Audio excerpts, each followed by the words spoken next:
राधे राधे मेरे प्यारे भाइयों बहनों माताओं व बंधुओं, संस्कार की बातें चैनल में आपका स्वागत है। बंधुओं, आज बुधवार के दिन मैं आपके लिए लाई हूँ गणेश जी की कथा। बंधुओं, कहा जाता है कि बुधवार गणेश जी का दिन है। यदि बुधवार के दिन गणेश जी की कथा सुनते हैं, गणेश जी के स्तोत्र सुनते हैं, गणेश जी के 108 नाम सुनते हैं, तो गणेश जी आपके कार्यों में आ रही सभी विघ्न बाधाओं को दूर करते हैं। आपके बिगड़े हुए काम बनने लगते हैं। बंधुओं, यदि आपने हमारे चैनल को अब तक सब्सक्राइब नहीं किया तो जरूर करें और बेल आइकन दबाना ना भूलें, ताकि आपको हमारी आने वाली सभी वीडियोस की जानकारी सबसे पहले हो सके। बंधुओं, वीडियो को पूरी सुनने के बाद कमेंट बॉक्स में जय गणेश भगवान की जरूर लिखें। बोलो गणेश भगवान की जय हो। भगवान शिव ने विष्णु को षोडश उपचार युक्त गणपति पूजन की विधि बताई।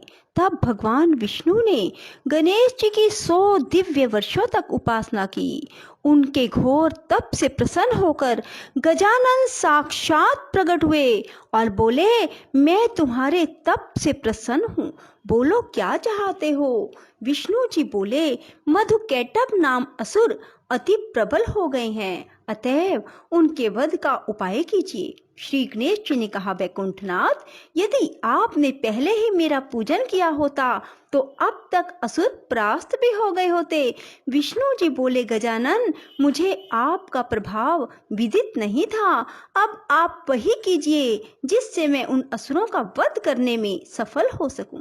हे नाथ, इसके साथ ही मुझे अपनी अनन्य एवं दुर्लभ भक्ति भी प्रदान करें। भगवान विष्णु की प्रार्थना सुनकर गजानन ने कहा, ऐसा ही होगा रमानाथ, आपके हाथ उन असुरों का अति शीघ्र वध होगा। इससे चतुरानन का भय भी दूर हो जाएगा और आपको महान यश की प्राप्ति होगी।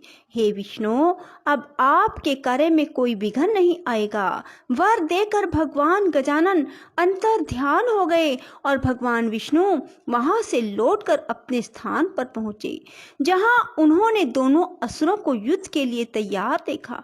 त्रिलोकी नाथ को वहां आया देखकर उनकी ओर झपटते हुए वे असुर बोले, तुम बड़े डरपोक हो। विष्णु जी हंसे और उन्होंने युद्ध करके शीघ्र ही मधुकैटभ का वध कर दिया। जहां उन्होंने भगवान गजानन की आराधना की थी, वह स्थान सिद्ध क्षेत्र के नाम से प्रसिद्ध हो गया। श्री सूत जी बोले, हे ऋषियों, महर्षि भृगु ने सोमकांत को गणेश चरित्र का वर्णन करते हुए राजा भीम का वृतांत भी बताया। वे बोले, राजन, भीम कौंडिन्यपुर का राजा था। उसकी पतिव्रता पत्नी का नाम चारुहासिनी था। उसका दाम्पत्य जीवन सुख से व्यतीत हो रहा था, किंतु वृद्धा अवस्था की ओर अग्रसर होने पर भी संतान न होने का दुख उन्हें पीड़ित करता था। राजा ने राज्य अपने विश्वास पात्र अमात्य को सौंप दिया और स्वयं वन को चल दिया। वह वन में भ्रमण करता हुआ महर्षि विश्वामित्र के आश्रम में पहुंचा तो महर्षि ने उसकी ओर देखा और पूछा, तुम कौन हो और यहाँ किस उद्देश्य से आए हो। राजा बोला, प्रभो, विदर्भ देश का राजा हूँ। कौंडिन्यपुर मेरी राजधानी है। मेरा नाम भीम है। मेरी वृद्ध अवस्था आ पहुंची, लेकिन संतान सुख अभी तक प्राप्त नहीं हुआ, इसीलिए आपकी सेवा में उपस्थित हुआ हूँ। मैं नहीं जानता कि मुझ जैसे कर्तव्यनिष्ठ एवं धर्मज्ञ व्यक्ति को भी इस दुर्भाग्य की प्राप्ति क्यों हुई।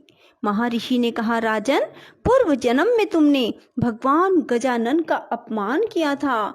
फलस्वरूप इस जन्म में निसंतान हो। यदि उन्हें प्रसन्न कर लो तो तुम्हें अब भी संतान सुख से वंचित नहीं रहना पड़ेगा। राजा ने पूर्व जन्म के वृतांत की जिज्ञासा व्यक्त की तो महर्षि विश्वामित्र बोले, महाराज, तुम्हारे कुल में बहुत पहले भीम नाम का एक अन्य प्रतापी राजा हुआ था। उसकी पत्नी सुंदर और पतिव्रता थी। उससे राजा को एक पुत्र की प्राप्ति हुई जो गूंगा, बहरा और विकलांग था। उसके शरीर से दुर्गंध आती थी। माता पिता ने उसका नाम दक्ष रखा। अनेक प्रयासों के बाद भी उस बालक की मूकता और बधिरता व विकलांगता दूर नहीं हुई। हे राजन, किसी ने राजा को परामर्श दिया कि यदि बालक अपनी माता के साथ तीर्थाटन करे तो संभव है कि इसके रोग दूर हो जाएं। परामर्श अनुसार राजा के आदेश से रानी अपने पुत्र को लेकर तीर्थाटन को चल पड़ी। मार्ग में चोरों ने उसे लूट लिया, यहाँ तक कि उसके पास जीवन यापन के लिए भी धन नहीं रहा। तब उसने एक शिव मंदिर में शरण ली और बालक को वहीं छोड़कर भिक्षा मांगने हेतु एक गांव में गई। पीछे से उस मंदिर में एक धर्मज्ञ ब्राह्मण आया। उसके शरीर के स्पर्श मात्र से वह बालक निरोगी हो गया। रानी शिवालय में लौटी तो अपने पुत्र को सुंदर और निरोगी देखकर बड़ी प्रसन्न हुई। उसने ब्राह्मण देवता का पता लगाया तो ज्ञात हुआ कि वह धर्मज्ञ ब्राह्मण गणेश जी का उपासक था। बाद में उसने रानी को भी गणेश जी की उपासना का उपदेश दिया। अब माता और पुत्र दोनों ने भगवान गजानन की उपासना की तो प्रसन्न होकर गणेश जी ने स्वप्न में कहा कि तुम मेरे परम भक्त महर्षि मुद्गल के पास जाओ। उनके उद्यम से तुम्हारे सभी अभिष्टों की पूर्ति होना संभव है। महर्षि भृगु ने कहा, हे सोमकांत, विश्वामित्र ने भीम को आगे का वृत्तांत सुनाते हुए कहा कि वो दोनों मुद्गल के आश्रम की खोज में काफी समय तक जंगलों में भटकते रहे। तब बाद में एक दिन उन्हें वह आश्रम मिला। वहां महर्षि मुद्गल को उन्होंने अपना सब वृत्तांत सुनाया तो महर्षि ने श्री गणेश के एकाक्षरी मंत्र गम के अनुष्ठान का उपदेश दिया। बंधुओं, गम शब्द बहुत ही अधिक शक्तिशाली है। यदि आप भी भगवान श्री गणेश जी के गम शब्द का बार बार जप करते हैं तो ऐसा हो ही नहीं सकता कि आपकी मनोकामना पूरी ना हो। सो बंधुओं, गणेश उत्सव के दिनों में ही गम शब्द का अधिक से अधिक उच्चारण करें। राजा भीम ने जिज्ञासा व्यक्त की, महामुने, आपके श्रीमुख से यह चरित्र सुनकर मैं आश्चर्यचकित हूँ। एक ब्राह्मण के शरीर का स्पर्श कर बहने वाली वायु के स्पर्श मात्र से यह बालक रोग रहित और सुंदर कैसे हो गया? विश्वामित्र बोले, राजन, इसमें आश्चर्य कैसा?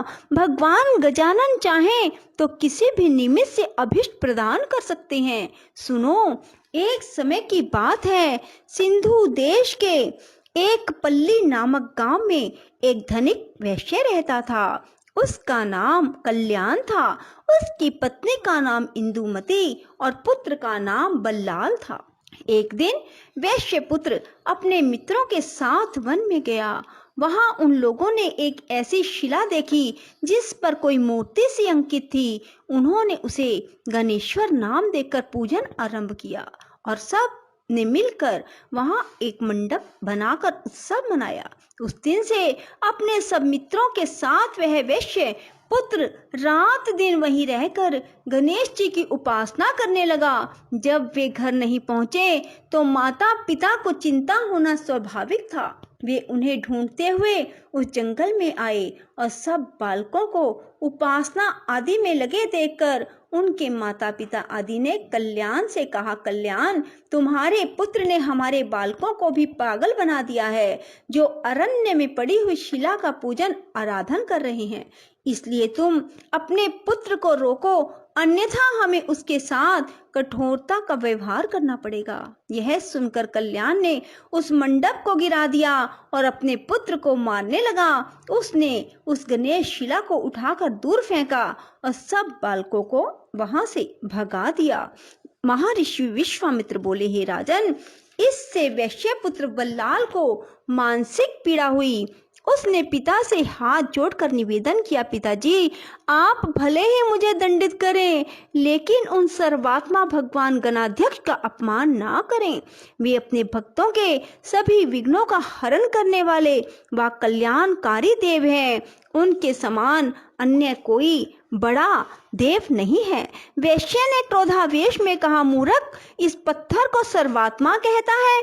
देखूंगा तेरा गणाध्यक्ष तेरे विघ्नों को किस प्रकार दूर करता है। कल्याण अपने पुत्र को एक पेड़ से दृढ़ता पूर्वक बांधकर बोला, अब भी अपनी भूल स्वीकार कर ले और गणेश की भक्ति छोड़कर अपने कार्य में लग जा। किंतु पुत्र ने पिता की बात स्वीकार नहीं की, वह उसे गाली देता हुआ चला गया।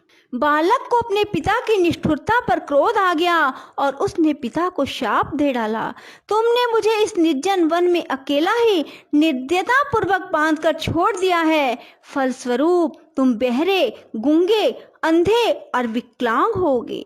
काफी समय व्यतीत होने व वृक्ष से बंधा रहने के कारण बालक थक गया। रस्सी के बंधन उसके कोमल अंगों में चुभ गए। इससे अत्यंत पीड़ित होकर वह भगवान गजानन को पुकारने लगा और अंत में उनकी ओर से भी निराश हो गया तो उसने आत्मघात करने का निश्चय किया।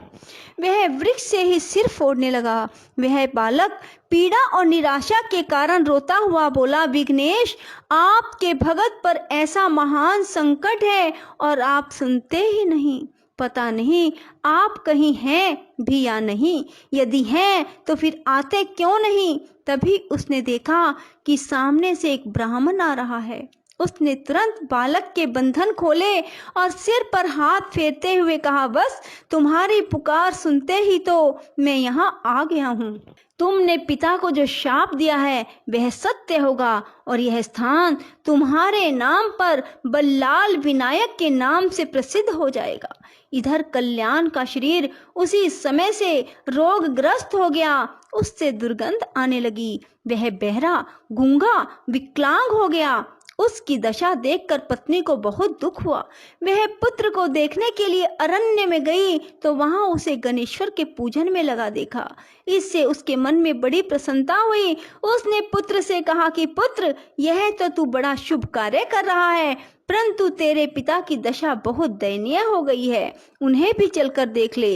वत्स, माता पिता की आज्ञा मानना भी पुत्र का परम कर्तव्य है। बल्लाल ने उसी प्रकार शांति पूर्वक बैठे रहकर कहा, माता, संसारिक माता पिता तो अनित्य हैं, यथार्थ माता पिता तो भगवान गणेश्वर ही हैं, जिनकी मैंने शरण ली है।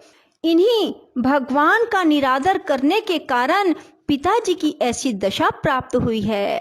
पिताजी को ऐसी दशा प्राप्त हुई है। उनकी सेवा करना तुम्हारा भी तो कर्तव्य है, क्योंकि पत्नी के लिए पति की सेवा ही सर्वोपरि है।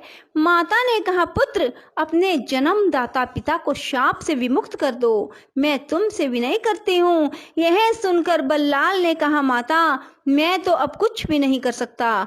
अगले जन्म में तुम एक राजा की महारानी बनोगी, किंतु तुम्हारा पुत्र गूंगा, बहरा, विकलांग और दुर्गंध युक्त होगा। उसके कारण तुम्हारा पति उस पुत्र के साथ तुम्हें भी घर से निकाल देगा। फिर एक शिवालय में एक गणपति भगत ब्राह्मण के स्पर्श से तुम्हारे दक्ष नामक पुत्र का शरीर निरोग और सुंदर हो जाएगा।